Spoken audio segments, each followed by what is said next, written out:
Friends नमस्कार। ये video मैं उन लोगों के लिए बना रहा हूँ जो बदकिस्मती से मेंस एग्जामिनेशन क्लियर नहीं कर पाए और इंटरव्यू का जो है रास्ता नहीं पकड़ पाए। ये जो वक्त है, ये इस समय किस तरह की मनोदशाएं रहती है, कितने प्रकार का डिप्रेशन रहता है। आप पिछले 2 साल से जिस चीज़ की तैयारी कर रहे थे, पिछले लगभग 700 दिनों से आपने सब चीज़ें अपने जीवन की ताक पे रख के और आप तैयारी करने लगे और बाद में मालूम चला कि आपकी तैयारी जो थी उसके जो है मनोवांछित आपको फल नहीं मिले, तो बहुत ही डिप्रेसिंग माहौल रहता है।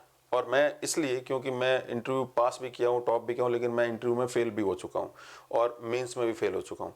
तो यूपीएससी मेंस में जब हम फेल होते थे तो लगभग इसी तरह की मनस्थिति रहती थी। एक बार ऐसा लगता था कि सब कुछ अंधकार हो गया। तो अभी जो स्थिति है ये तय करेगी कि आपके अंदर कितना मेटल है, मतलब आपके अंदर कितनी जिजीविषा है। अगर आप एक हार से, एक छोटी लड़ाई हार के अगर आप अपने जो है जो लक्ष्य है उसको आप छोड़ देते हो, तो ऐसा माना जाएगा कि आप बड़े प्लेयर नहीं हो। कई बार भगवान आपको छोटी छोटी सफलताएं देने से पहले जो छोटी छोटी सफलताएं नहीं देकर एक बड़ी सफलता की ओर आपको उन्मुख करता है। तो हो सकता है वो पेन इस तरह का हो। तो आप ये मत सोचिए कि यहाँ पर चीज़ें बंद हो गई तो आगे का this is end of the road, ऐसा नहीं है। तो पहला काम आज आपको ये करना है कि अपने ऊपर किसी भी तरह के कोई भी नेगेटिव एटमॉस्फेयर को, किसी भी प्रकार की नेगेटिव फीलिंग को आपको हावी नहीं होने देना है। मैं आपको इसलिए बोल रहा हूँ कि मैं फेल हो चुका हूँ पर बाद में मैंने टॉप किया। तो अपने आप से वादा कीजिए दोबारा कि आप उठेंगे, खड़े होंगे और लड़ेंगे, और इस बार की जो फतेह होगी वो सबसे बेहतरीन होगी। अपने आप से वादा कीजिए। ये वो ऐसा समय है जब आपको रिश्तेदार, आपको ऐसे दोस्त जो आपकी खुशी में जो है नाखुश होते थे, आपकी नाखुशी में खुश होते थे, ऐसे लोग दिखेंगे। ऐसे लोग मंडराने लगेंगे जो आपको नीचा दिखाने की कोशिश करेंगे। लेकिन केवल आपके पेरेंट्स या ऐसे लोग, बहुत मुश्किल से एक आधा नियर डियर व्यक्ति होता है जो आपकी सफलता असफलता में खुश और नाखुश आपके समान रहता है। तो आप मान के चलिए, अगर आप सफल हो भी जाते तो ऐसे लोगों की एटीट्यूड से कोई फर्क नहीं पड़ता। तो उनकी वजह से तो एटलीस्ट अपने रिश्तेदारों और अपने दूर दराज के मित्रों की वजह से आप अपने आप को कोई भी तरह की नेगेटिव फीलिंग में मत लाइए। एक बात। दूसरी बात जो मैं आपको ये कहने जा रहा हूँ कि जब मैं ऐसी अवस्था में होता था तो और भी हमारे साथ जो मित्र थे तो उनको भी यही तरह की फीलिंग आती थी कि आखिरकार गलत क्या हुआ, कहाँ पर हमने गलती कर दी। हमारी मेहनत में कमी नहीं है, हम 12-12 घंटे पढ़ रहे थे, हम लगातार पढ़ रहे थे, ठीक है। और लेकिन ऐसा क्या हो गया कि एक व्यक्ति जो हमसे कम पढ़ा, जो कि कल का आया हुआ लड़का या लड़की थी, और वो देखो वो इंटरव्यू के लिए हो गए। ऐसे ख्याल आएंगे, ये नेचुरल है, ये लॉजिकल भी है। तो हैपेंड इज हैपेंड। कुछ ना कुछ कमी हमारे तैयारी में रही होगी, या हमारी किस्मत भी मान लीजिए खराब है। लेकिन अगर हमारी किस्मत ज़्यादा अच्छी रहती है और मान लीजिए आप इंटरव्यू की 2 लाइन आप क्रॉस कर भी जाते और इंटरव्यू के बाद अगर आप फेल हो जाते तो आपके 4 महीने और ख़राब हो जाते। जिन 4 महीनों में हमें हमारी आगे की तैयारी के लिए अपने आप को रिजॉल्व करना है, वापस अपने आप को कंसोलिडेट करना है। तो इसलिए बेहतर है कि हो सकता है इस बार आपकी रैंक अच्छी नहीं आती, आप कोऑपरेटिव इंस्पेक्टर ही बनते, कोऑपरेटिव इंस्पेक्टर बनते, फिर आप खुश होते, 6-7 महीने साल भर आप निकाल देते, थोड़ी सी तनख्वाह के लिए आपके जीवन में थोड़ा बहुत खुशी आ जाती। लेकिन आप ये सोचो कि जो लोग इस एग्ज़ाम में कोऑपरेटिव इंस्पेक्टर या कोई इंस्पेक्टर लेवल या सबऑर्डिनेट सर्विस तक पहुंचेंगे और वो भी तैयारी करेंगे आपके साथ, आप भी तैयारी करेंगे, और इस तैयारी में और उस तैयारी जो पास हो गए उनकी आपकी तैयारी में बराबर का लेवल होगा, तो आप इस बार आरएएस प्रॉपर बन सकते हैं। ये तो लंबी लड़ाई है। नौकरी पाना और अंतिम लक्ष्य को भेजने में बहुत फर्क है। तो इसलिए बहुत ज़्यादा अपने आप को जो है नेगेटिव होने की आपकी आवश्यकता नहीं है। अभी भी कुछ नहीं बिगड़ा है, ठीक है। अब आप ये देखिए कि ऐसा कुछ इन दुनिया में ऐसे बहुत से लोग थे जिनको शुरू में किसी को सक्सेस नहीं मिली।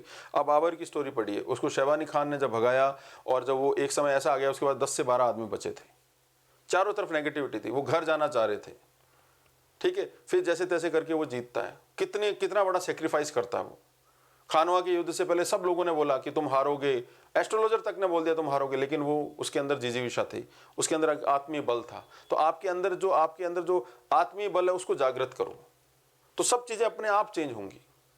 देखिए, माइंड मैटर को प्रभावित करता है तो मैटर माइंड को प्रभावित करता है, दोनों एक दूसरे को करते हैं। माइंड यानी आपके थॉट्स फिजिकल चीजों को प्रभावित करते हैं, लेकिन आपके थॉट्स जो हैं सही होने चाहिए। एक बार आपकी किस्मत नहीं चली थी, इस बार चलेंगी। तो पहली बात, नो नेगेटिव थॉट्स। सेकंड, जो हुआ अच्छा हुआ, हो सकता है भगवान ने आपके लिए कोई बड़ा प्लान बनाया है, कोई और ऊंची सक्सेस के लिए। तीसरी बात जो कि अभी से लग जाओ, ठीक है। किस पे लग जाओ? सक्सेस को प्राप्त करने के। उसके लिए क्या करना पड़ेगा? पहले आपको अपने आप को तन मन से अपने आप को तैयार करना पड़ेगा, ठीक है। लेकिन आप सोचोगे अब कैसे होगा, अब मैं सर्विस में हूँ, मैं टीचर हूँ, मैं वहाँ पे लगा हुआ हूँ या वहाँ पे लगी हुई हूँ, मेरी यहाँ ये नौकरी है, छुट्टी नहीं मिलेगी, जो बेरोजगार है बोलेंगे घर वाले पैसे नहीं देंगे। किसी भी चीज़ की आवश्यकता नहीं है, किसी भी चीज़ की। आपको जयपुर आने की आवश्यकता नहीं है, आपको नौकरी छोड़ने की आवश्यकता नहीं है। आप गांव में रह के, दूर दराज में रह के नौकरी करते हुए भी पढ़ सकते हो। मैंने जब टॉप किया तो मैं ऑलरेडी कोऑपरेटिव सर्विस में था, सर्विस करने के बाद भी पढ़ाई हो जाती है। मैं आपके सामने जीता जागता उसका उदाहरण हूँ। आईएएस भी मैंने क्लियर किया, आरएस भी क्लियर किया। कुछ भी नहीं होता, ये सिर्फ यहाँ पे है। और बहुत बुरा लगता है, मुझे भी बुरा लगा।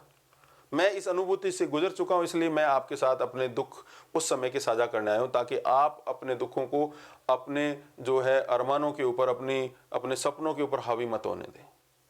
आपके माँ बाप हमेशा आपके साथ हैं, बस उनको देखिए, उससे आपको पॉजिटिविटी आएगी और वापस से लग जाइए। इसके लिए किसी पैसे की आवश्यकता नहीं होती।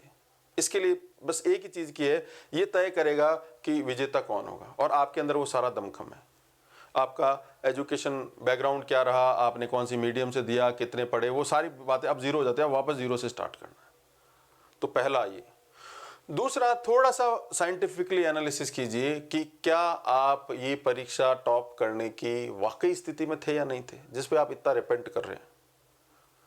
आपने जब तैयारी स्टार्ट की तो क्या आपकी तैयारी साइंटिफिक थी? मेरे साथ ऐसा ही हुआ। मैंने जब अपना विश्लेषण किया तो मैंने ये पाया कि मैंने मेंस का तो पूरा सिलेबस ही कवर नहीं किया। जिस चीज़ पे मेरे को ज़्यादा एनर्जी देनी थी उस पे मैंने कम एनर्जी दी, और एक एरिया जो है अनअटेंडेड रह गया। हमने हमारी तैयारी के बहुत बड़ा पार्ट जो है प्री के लिए खर्च कर दिया, बाकी कुछ नहीं बचा। तो हमारे पास में लिमिटेड डेटा, जैसे नहीं होता फ़ोन के अंदर लिमिटेड डेटा होता है, वैसे हमारे यहाँ पे लिमिटेड डेटा है, उसमें लिमिटेड चीज़ें ही आ सकती है। तोल मोल के बोल वाला जो वर्ड है वो वैसे ही तोल मोल के हर चीज़ को आपको उसके अंदर फिट करना पड़ेगा। तो अभी भी समय कम है। अगर एक साल बाद में भी आपका मेंस का एग्जाम होता है तो भी हमारे पास में मेंस का पहाड़ जैसा सिलेबस है, जिसमें करीबन 450 टॉपिक हैं। एक टॉपिक को पढ़ के लिखने में भी आपका अगर एक दिन भी अगर आप लगाते हो तो 1.5 साल सिलेबस पूरा नहीं होगा। और हम सोच रहे हैं अभी हम जो है आज हमारी जो है पराजय पर रोएंगे धोएंगे, कहीं गुमनामी में, ओब्लिवन में जो है उस नेपथ्य में चले जाएंगे, ठीक है ना, ये हो जाएगा वो, ऐसा कुछ नहीं है। ये तो 2 + 2 = 4 बिल्कुल गणित का सूत्र है, इसमें बाकी कोई फैक्टर काम नहीं करते हैं। तो आपको अपने जज्बे को वापस जगाइए और पहले एनालिसिस कीजिए कि क्या आपकी तैयारी में जितना समय चारों पेपर्स में जितना समय जिसको देना था आपने दिया या नहीं दिया। और मैं आपको शर्तिया कहता हूँ ऐसा कहीं नहीं हुआ, आपने नहीं दिया तो हमारा रिजल्ट नहीं आया। जो कम समय में पढ़ा आपके बाद में आया वो निकल गया आपसे या निकल गई आपसे आगे, वो इसलिए कि उनकी तैयारी में साइंटिफिक जो अप्रोच थी और पूरा मैनेजमेंट से पढ़े, उन्होंने टाइम का सदुपयोग किया, हमने नहीं किया। हमारे पास समय तो कभी था ही नहीं, तो फिर हमने क्या किया, हमने वो चीज़ें पढ़ी जो हमें पढ़ने में अच्छी लगती थी। तो हमने मेंस के जो है अगर लॉ अच्छा नहीं लगता तो लॉ को छोड़ दिया, कॉमर्स अच्छी नहीं लगती कॉमर्स को छोड़ दिया। फोर्थ पेपर में हमने जो है ग्रामर पे इतना समय व्यतीत किया, हमने नरेशन पे या जो कॉम्प्रहेंशन है उस पर काम नहीं किया। हिंदी में भी ग्रामर पे काम किया, बाकी भी पार्ट छोड़ दिया। एक हमारा पेपर कमजोर हो गया या कुछ हो गया, वो इसलिए क्योंकि हमारी जो तैयारी थी वो साइंटिफिक नहीं थी, वो जो थी वो एकांगी तैयारी थी, पार्शियल चीज़ों पे हमने जोर दिया और हम तैयारी से ज़्यादा कुछ और कर रहे थे। आप खुद के अंदर पाओगे ये चीज़ें कि आप टीचर्स का विश्लेषण कर रहे थे, किताबों का विश्लेषण कर रहे थे, नोट्स का विश्लेषण कर रहे थे, फिर आप वहाँ पहुँच रहे थे तो आप लोगों के आगे जो है ये इस तरह से प्रदर्शन करते थे कि आप बहुत ही ज्ञानी मानी हो। ऐसा कुछ भी प्रदर्शन नहीं करना, उससे कोई फायदा भी नहीं होता, लोग हंसेंगे आप पे। यहाँ पर जो ये तैयारी है, ये बात आप मान लीजिए, ये तैयारी बेसिकली होती है एग्जाम को क्लियर करने के लिए। कहीं भी ऐसी तैयारी नहीं है जिससे आप अपने ज्ञान का वर्धन कर सकें। ये जिस दिन आपके माइंड से निकल जाएंगी चीज़ें, तब आपकी तैयारी बिल्कुल राइट ट्रैक पे आ जाएगी। आपके पास में जो सबसे लिमिटेड चीज़ है वो है टाइम। आज भी टाइम नहीं है। एक साल अगर आप तैयारी करते हो तो आपके पास लगभग 2500 घंटे मिलते हैं आपको। 2500 घंटों में आपको लगभग 200 टॉपिक प्री के और 450 टॉपिक मेंस के क्लियर करने होते हैं। यानी एक टॉपिक को अगर अभी भी आज से पढ़ना आप स्टार्ट करते हो, रोज 7 आवर्स एवरेज में बोल के कर रहा हूँ, इससे ज़्यादा नहीं पढ़ पाता आदमी, ठीक है, तो भी आप जो है 3 घंटे से ज़्यादा टॉपिक नहीं दे पाते। और टॉपिक कैसा, जैसे मुगल पेंटिंग एक टॉपिक है, अब 3 घंटे में उसका पढ़ के, लिख के, प्रैक्टिस करके असंभव है। इसका मतलब क्या है? हमारे पास में समय नहीं है। हम तो केवल एक ही चीज की जिद में 2-2 दिन निकाल देते हैं। तो हमने समय को किल किया, समय ने हमें उसका परिणाम दिया है। तो ये तो गिव एंड टेक का फॉर्मूला है, कुछ भी नहीं बिगड़ा, मैं आपको बता रहा हूं। अंतिम प्रयास, अपने आप से वादा कीजिए, अपने परिवार से वादा कीजिए और 1-2 दिन अपने आप को फ्रेश होने में लगाइए, मनन कीजिए, थोड़ा सा रिलैक्स होइए और वापस जुट जाइए इस दौड़ के अंदर। और इस बार आप शर्तिया जीतोगे। मैं आपको जैसे जैसे बताता जाऊँ तो आप पढ़ते जाइए। आपको कहीं भी जाना, आप घर बैठ के पढ़ सकते हैं। कोई आपको चैनल देखने की आवश्यकता नहीं है। आपको लोग बहुतेरे मिलेंगे, ये कर लीजिए, वो कर लीजिए, कुछ भी आवश्यकता नहीं है। आरएएस का एग्जाम बहुत इजी एग्जाम है, बहुत इजीली हो सकता है, क्योंकि हमारे साथ जो और भी टॉपर्स थे उनमें से कोई भी ऐसा व्यक्ति नहीं था जिसने कॉलेज या स्कूल भी टॉप किया हो, बिल्कुल साधारण, लेकिन उन्होंने जो तैयारी की वो बिल्कुल साइंटिफिक थी। अभी भी कुछ नहीं बिगड़ा है।